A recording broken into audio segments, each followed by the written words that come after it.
Those who have been to a ruined wedding, what happened? 1. A coworker attended their best friend's wedding, where there were strict rules about the food, no nuts. A few people, including the maid of honor, had severe allergies. Despite the warnings, the venue served something containing nuts. The maid of honor went into anaphylaxis. The EpiPen didn't work, and she tragically passed away on the way to the hospital. Needless to say, lawsuits followed. 2. We went to a wedding for a family member who didn't have much money. It was held at a simple but nice venue. My heart broke when only a third of the invited guests showed up. You could see the hurt on the couple's faces. At one point, they came to our table and asked, "Do you have any friends?" They had prepared food for 100 people, but only 30 came, and they were willing to invite complete strangers just so it wouldn't go to waste. We hadn't given them our card yet, so my husband hit the ATM and added another $100 to it. 3. I'm a wedding photographer. A couple of years ago, I was at a fancy outdoor wedding at a beautiful venue in the middle of nowhere. The location featured a large concrete stairway with water fountains on either side leading down to the altar, giving the bride a dramatic entrance. The ceremony began, and the bridal party took their places.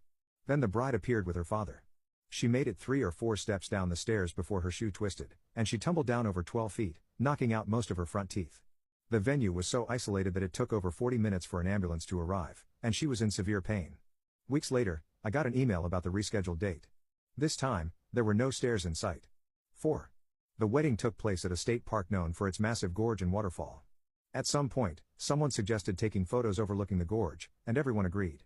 The wedding party stepped around a stone barrier, but the maid of honor slipped and fell off the cliff. It was a 500+ foot drop to her death. 5. The bride's father was 45 minutes late to walk her down the aisle. Meanwhile, the air conditioning in the venue broke. It was over 100 degrees outside and unbearably humid. The venue was packed to the brim, and the heat made it even worse. To top it off, the refrigeration system was affected too, so most of the food spoiled. The only food left on the buffet was salad, spaghetti, and rolls, not enough for even half the guests. Most people left after the first dance. 2 of the bride's aunts fainted from the heat. 6. This was a huge wedding with over 300 people in attendance. Turns out, the bride had been having an affair with her cousin's husband. The cousin had known for a while but decided to wait until the wedding to go from table to table, telling everyone about the affair. The groom was completely blindsided. To make it worse, the father of the bride, who was wealthy, had opened a restaurant for the groom. In the end, the groom lost both his wife and his restaurant. 7. I went to a wedding reception and sat near the cameraman. An aunt of mine was seated even closer to him and spent the entire evening gossiping loudly about everyone at the wedding. Much of it ended up being caught on the video. The cameraman delivered 2 copies, one edited and the other completely unedited. That unedited version has since become legendary. 8. The wedding itself was fine, but during the buffet line, people were openly placing bets on how soon the bride would start having affairs. I said 6 months, but I was 4 months over. The marriage lasted only a year.